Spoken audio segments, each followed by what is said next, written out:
The billionaire stepped out of his battered yellow taxi just as the rain began to fall. Water drummed against the hood. Steam rose from the asphalt. The city moved around him the way it always did, indifferent, grinding, relentless, and Daniel Whitmore stood there in his scuffed driver's jacket, with a cracked fare meter on the dash, and a pine tree air freshener swinging from the rearview mirror, looking like every other man who had ever been swallowed by this city, and never quite spat back out. To everyone in the world, he was nobody. No one knew that the name Whitmore was etched above the entrance of one of the tallest office towers in the country. No one knew that the phone in his worn jacket pocket had 27 unread messages from board members, investors, and a senator. No one knew that the taxi, old, dented, faintly smelling of coffee and rain, was not a necessity. It was a choice. But everything changed the moment he turned and saw his 8-year-old daughter, Lily, standing outside the iron gates of Holloway Preparatory School. She was trembling. Her backpack was soaked.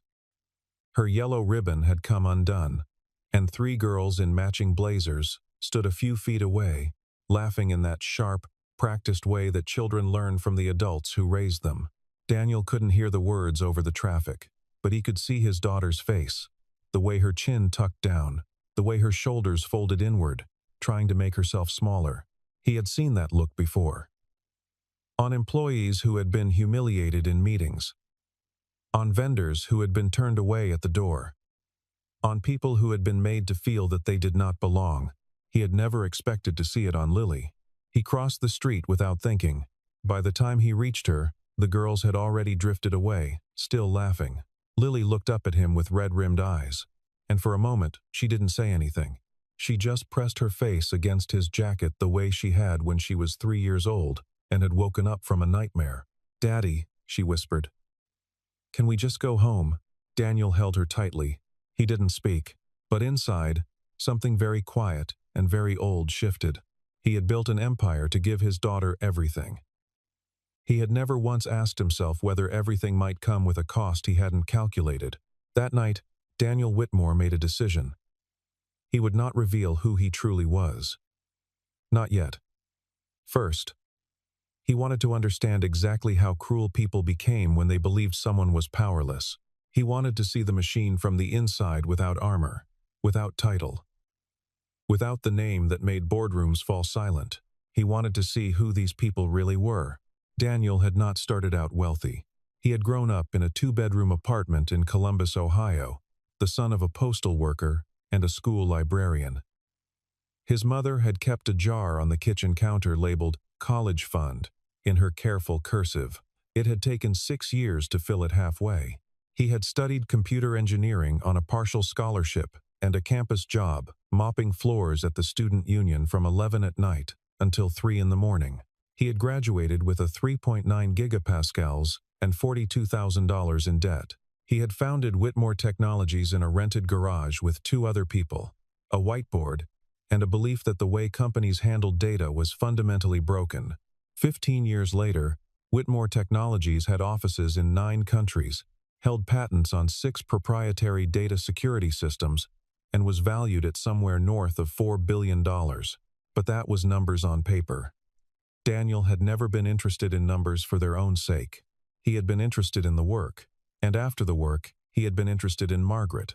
Margaret had been a pediatric nurse with a loud laugh and a weakness for terrible puns and an ability to walk into a room full of frightened children and make every single one of them feel safe. She had married Daniel when Whitmore Technologies was still small enough to fit in one building. She had held his hand through every crisis and celebrated every victory with the same quiet, unhurried joy she brought to everything. She had died of a brain aneurysm on a Tuesday afternoon in March, 3 years ago, while Lily was at kindergarten. Lily had been 5. In the months after Margaret's death, Daniel had made 2 decisions that his board thought were symptoms of grief and that his therapist called unusual but not irrational. The first decision was to move out of the penthouse and into a modest townhouse in a quiet neighborhood in the same borough as Holloway Prep. The second decision was to drive a taxi 3 evenings a week. He had acquired the license quietly, through a shell company. He had purchased the cab outright, paid the medallion fees, registered under a name that was technically his middle name, his mother's maiden name, and started driving. The reason he gave his therapist was simple. I need to remember what the world actually feels like. The real reason was more complicated. Margaret had believed truly, uncomplicatedly believed that kindness was the most important quality a person could have. Not intelligence, not ambition, not even courage. Kindness. She had said once, while tucking Lily into bed, the world will try to teach you that being tough is the same as being strong. It isn't. The strongest people I've ever met were also the gentlest. Daniel wanted to raise Lily the way Margaret would have. Grounded. Curious. Unimpressed by wealth. He wanted his daughter to understand that money was a tool, not an identity, so he drove a taxi. He carried Lily's handmade lunch in the front seat some evenings. He listened to his passengers.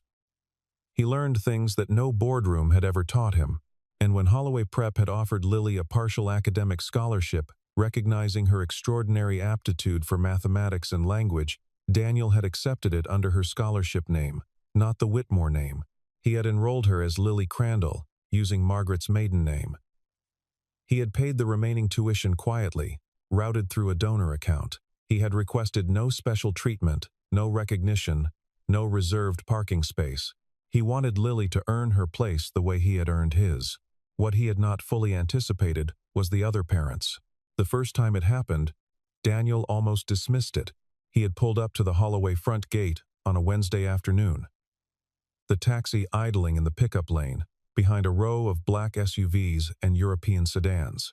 A woman in a cream-colored coat had glanced at the cab with the same expression one might use for a puddle on the sidewalk, brief, distasteful, quickly corrected. She had leaned toward the woman beside her.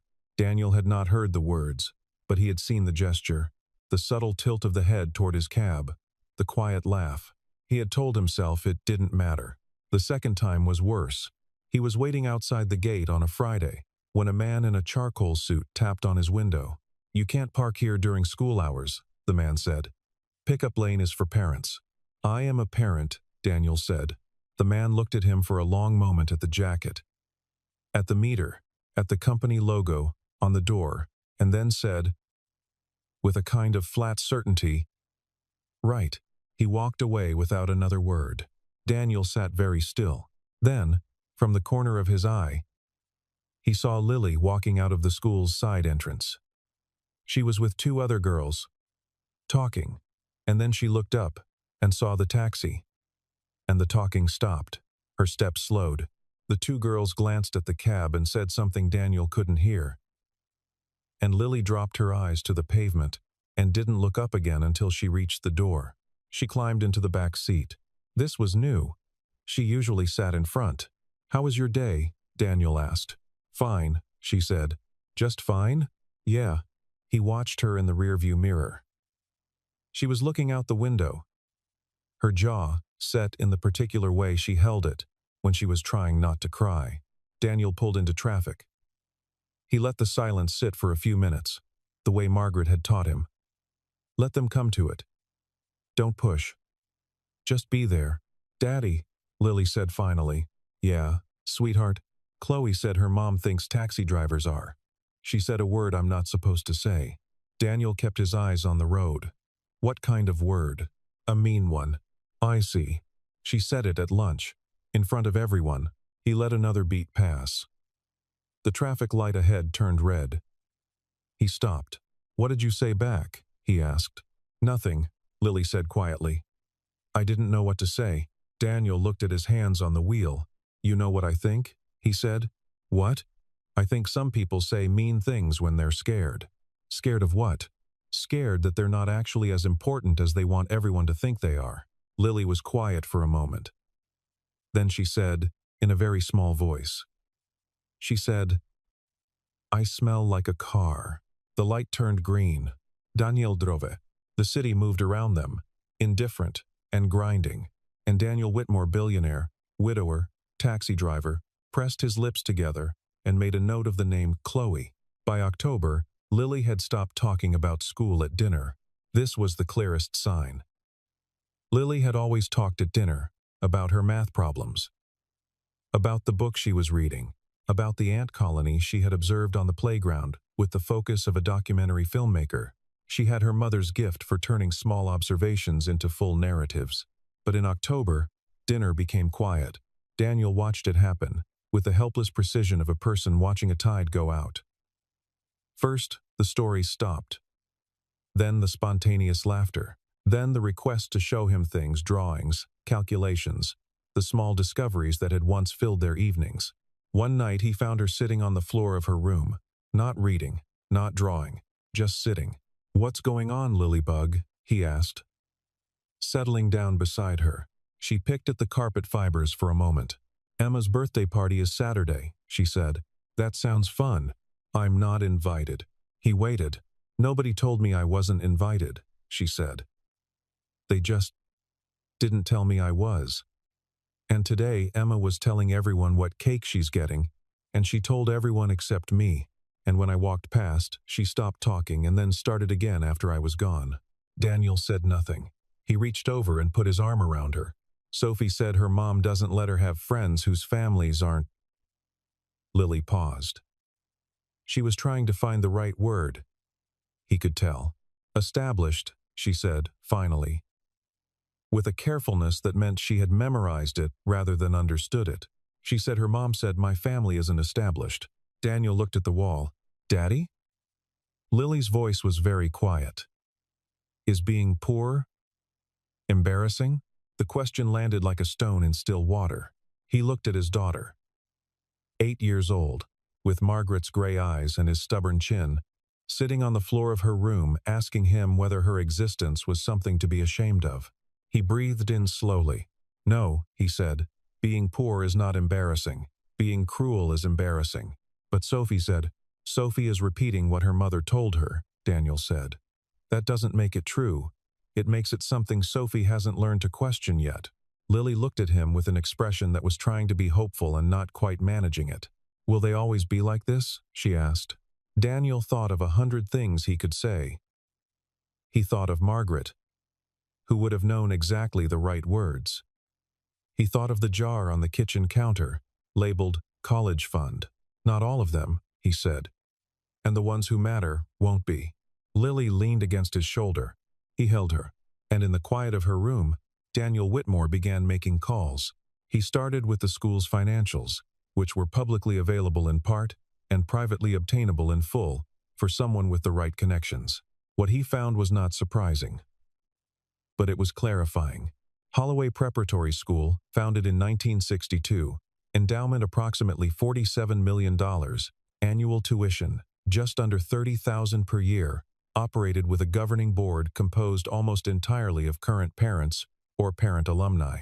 4 of the 7 board seats were held by individuals whose families had donated more than $200,000 to the school's capital campaign in the last 5 years. The head of school, a man named Bradford Holt, had been in the position for 11 years. He had, in that time, quietly restructured the school's scholarship program in a way that reduced the number of full scholarships from 12 to 4, while increasing the enrollment of families in the top income quartile by 22%. He had also, according to internal communications that Daniel's legal team obtained through channels he preferred not to examine closely, received 2 formal written complaints about bullying in the current academic year. Both had been filed by the same teacher, a young woman named Miss Patricia Hensley, who taught 3rd grade. Both complaints had been filed on behalf of the same student.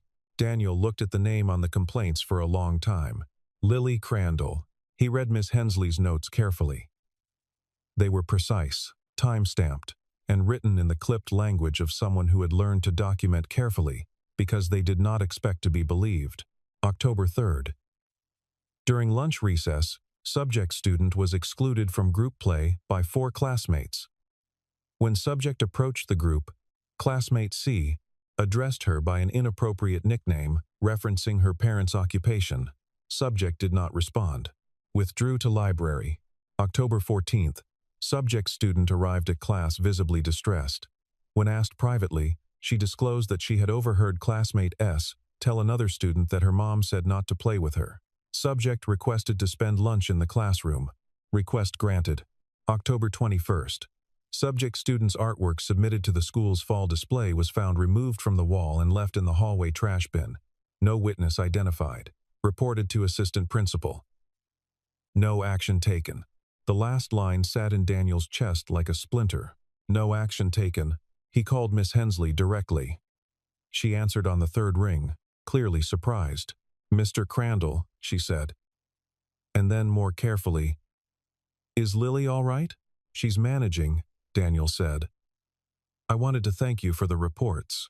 A pause. "You saw those?" "I did." Another pause. Longer. "I want you to know," Miss Hensley said quietly, "that I have been pushing for a formal response since October. I've been told that the complaints are under review. I've been told that the school prefers to address social dynamics informally." Her voice was careful and controlled. "I want you to know that I disagree with that approach, and I have said so in writing." "I believe you," Daniel said. I'm sorry I haven't been able to do more." "You've done more than anyone else has," he said. "That matters." He hung up. Then he called his chief of staff and asked for the complete donor history of Holloway Preparatory School going back 10 years. What he found changed the shape of everything. The invitation came on a Tuesday. "Dear Mr. Crandall, you are requested to attend a parent-community alignment meeting on Thursday evening at 6:30 p.m.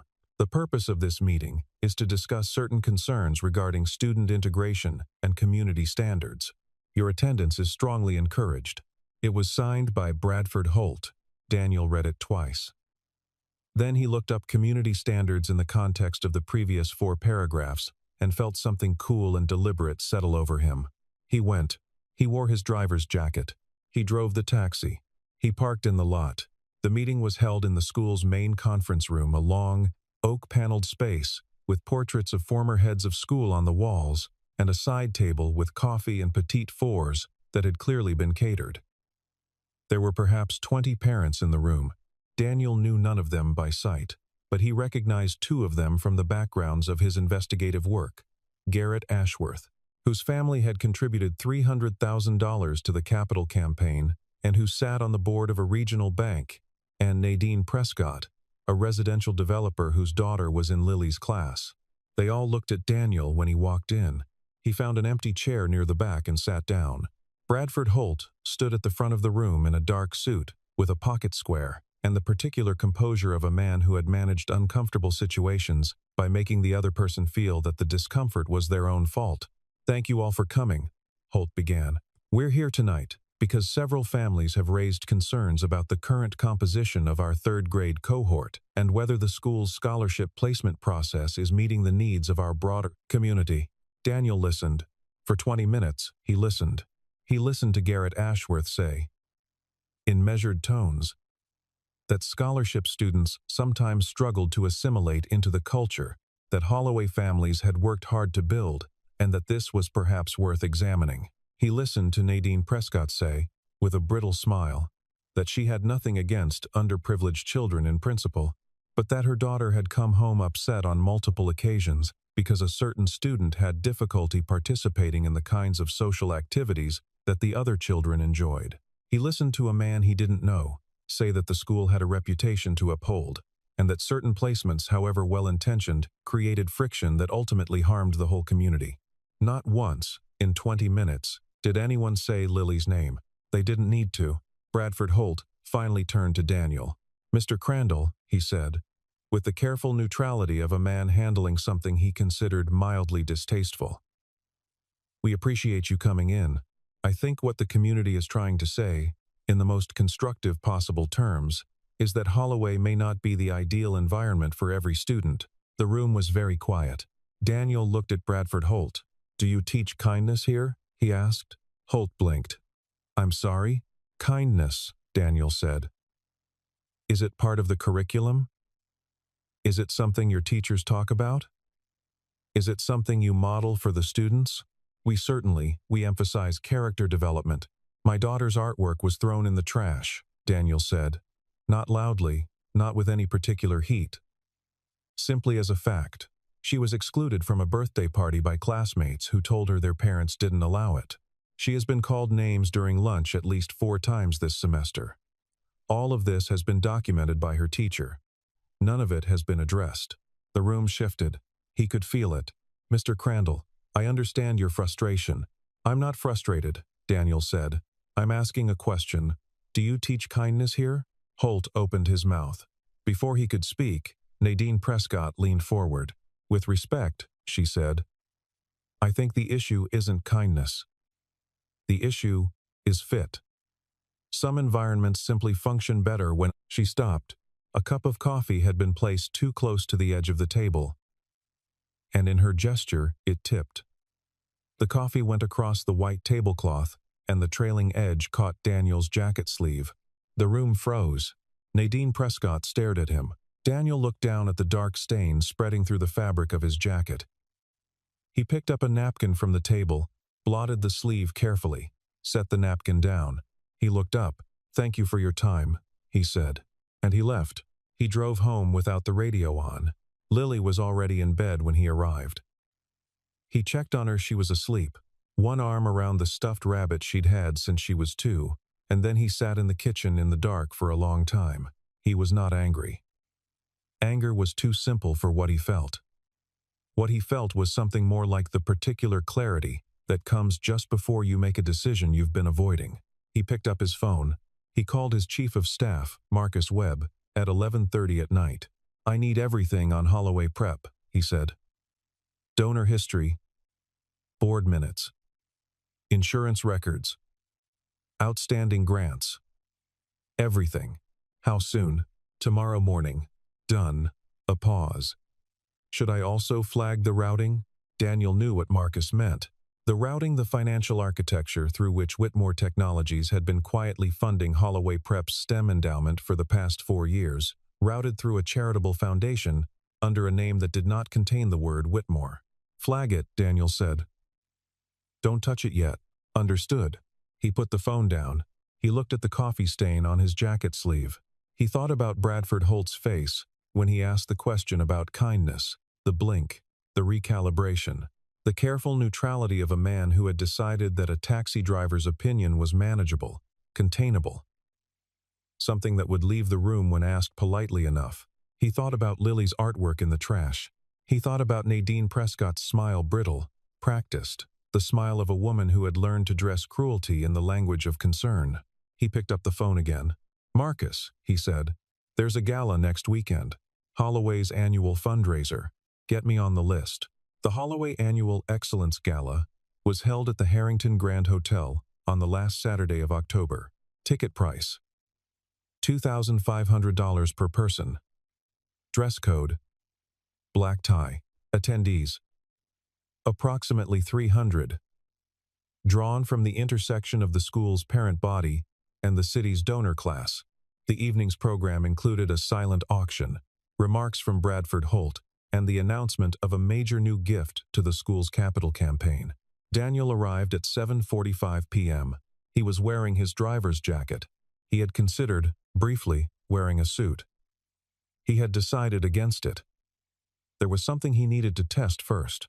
The hotel entrance was lit with warm light that turned the rain into something almost beautiful. Men in evening wear and women in long gowns moved through the revolving door with the easy confidence of people who had never in their lives questioned whether they belonged somewhere. Daniel walked toward the entrance. A security attendant, in a dark blazer, stepped into his path. Sir. The word was polite and final. This is a private event. I'm aware, Daniel said. I'm on the guest list. The attendant looked at him with an expression that moved through several calculations quickly. Name? Daniel Crandall. A pause while the attendant scanned a tablet. I don't see that name on the list, sir. Try Whitmore. The attendant looked up. Something shifted in his face, a small rearrangement of the features. He looked at the jacket again. I'm going to need to ask you to wait over here, sir. Inside the warm lobby, through the glass, Daniel could see the event in motion. He could see Garrett Ashworth in black tie. He could see Nadine Prescott in a wine-colored gown.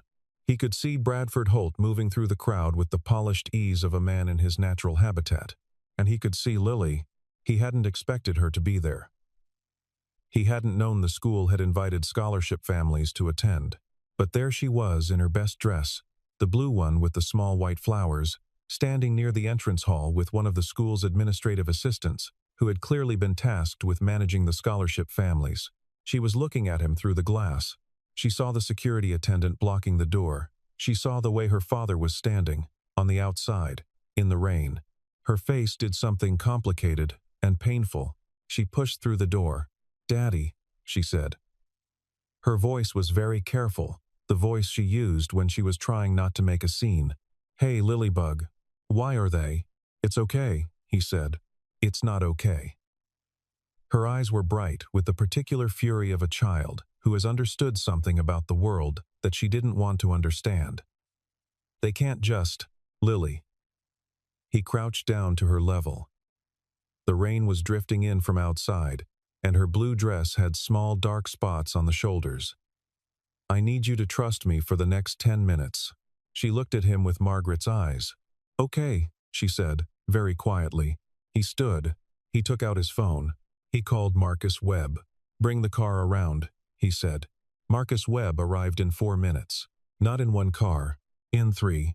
The first was a black Maybach with the Whitmore Technologies logo on the door panel. The second was a black Escalade, carrying 2 individuals who, in their stillness and their suits, communicated something that required no explanation. The third was Marcus himself, in a second Escalade, holding a slim leather portfolio and moving with the calm precision of someone who had managed crises on 4 continents. The hotel entrance, which had been glossy with the ordinary choreography of a charity gala, went very still. The security attendant who had stopped Daniel took 2 steps backward. Marcus walked directly to Daniel and handed him a jacket charcoal wool. Perfectly cut without a word. Daniel didn't put it on. He walked through the hotel entrance. The security attendant did not stop him. Marcus was already inside, moving toward the event director. The 2 men in suits flanked the entrance, not blocking it. Simply present in the way that meant it would not be reasonable to ask them to leave. Daniel walked into the gala. The room was warm and golden and full of music, and the particular sound of money talking to money. It took perhaps 15 seconds for the nearest clusters of people to notice him. Then the noticing spread outward like a stone dropped in water. Bradford Holt saw him from across the room. Daniel watched the man's face go through several rooms simultaneously: confusion, recognition, recalibration, and then something that looked very much like the specific fear of a person who realizes they have made a serious error of judgment. Holt began moving toward him. He was smiling, but the smile had the quality of a reflex rather than a feeling. Daniel Mr. Whitmore. The name came out carefully, as if Holt was testing whether he had the right one. "Mr. Holt," Daniel said. "I had no idea," Holt began. "I know," Daniel said. Garrett Ashworth had stopped mid-sentence across the room. Nadine Prescott's hand had frozen with a champagne flute halfway to her lips. Several people were doing the rapid, small-screen mathematics of connecting the name Whitmore to the face in front of them and arriving at a number larger than they'd expected. Marcus stepped beside Daniel and spoke quietly. "Sir, we have the donor confirmation ready if you'd like to proceed." Daniel nodded. The room had gone quiet enough that the next words reached most of it. "I've been driving a taxi on evenings for the past 2 years," Daniel said. "To no one in particular and to everyone. Not because I had to, because I wanted to understand what the world looks like when you don't have a name that opens doors." He paused. "This school has been receiving funding from Whitmore Technologies through the Crandall Educational Trust for 4 years. That funding totals just over $1.6 million. It was given anonymously because I didn't want it to change how my daughter was treated." The room was very still.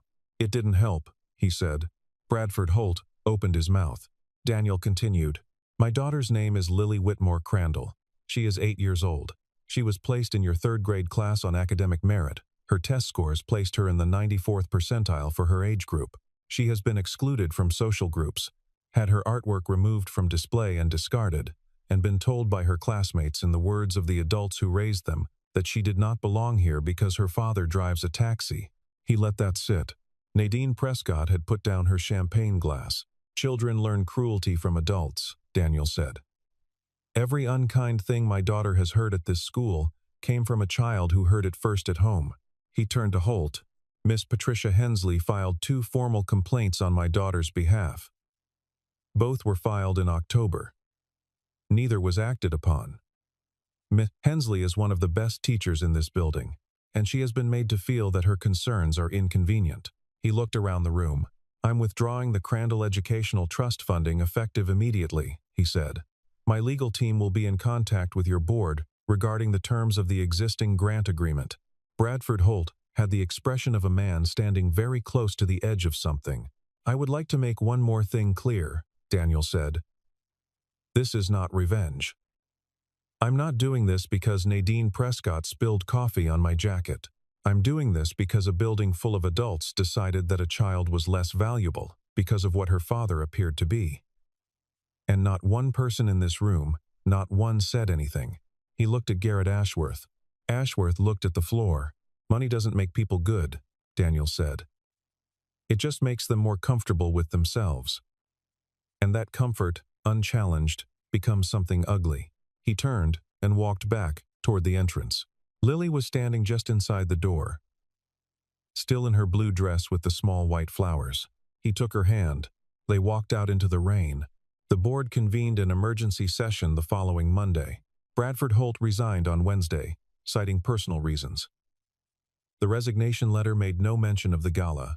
The school's communications director sent an email to all Holloway families describing a leadership transition and promising a renewed commitment to inclusive community values. Miss Patricia Hensley was appointed interim head of school 2 weeks later. The first thing she did was reinstate the school's full scholarship program to 12 places. The second thing she did was call Daniel directly. I want to thank you, she said. Don't thank me, he said. Just keep filing the complaints. I will, she said. And then, after a pause, Lily came in this morning and put a new drawing on the wall. A big one, the entire left side of the bulletin board. The other kids in the class spent about 10 minutes staring at it before school started. What was it a drawing of? A city at night, Miss Hensley said. From the front seat of a taxi, Daniel was quiet for a moment. She's going to be all right, Miss Hensley said. Yes, he said, she is. Several of the parents from the gala reached out in the weeks that followed. Some of them sent formal letters through their lawyers, carefully worded expressions of regret that were less about feeling sorry and more about managing consequences. 2 of them, including Garrett Ashworth, called personally. Ashworth's call lasted 11 minutes. He spent the first 8 explaining himself. He spent the last 3 listening. My daughter came home that night, he said, finally, and she said, Dad, were those people being mean to that man? And I said no. It was just a misunderstanding. And she said, that's not what it looked like. A pause. She's 7. Children see clearly, Daniel said. Until we teach them not to. Nadine Prescott did not call. Daniel did not pursue it. He was not interested in comprehensive justice. He was interested in whether the machine could be changed, whether the incentive structure that had made a school into a place that sorted children by the income of their parents could be redirected. He had reasons to think it could. He had reasons to remain cautious about thinking it would be easy. He began a conversation with 3 other foundations about co-funding a new scholarship model that would place a significant number of students from diverse economic backgrounds in the school and include mandatory anti-bias training for parents as a condition of enrollment. It was ambitious. It would take at least 2 years to implement, if the board agreed. Miss Hensley told him she thought they would agree. He trusted her instincts. 2 Saturdays after the gala, Daniel drove the taxi. He hadn't driven it in the 3 weeks since. He had considered, briefly, whether to stop, whether the experiment was over. The point made. The conclusion drawn. But sitting in the garage looking at the cab, he found that he didn't want to stop. The reasons he had started driving were still true. The city was still the city.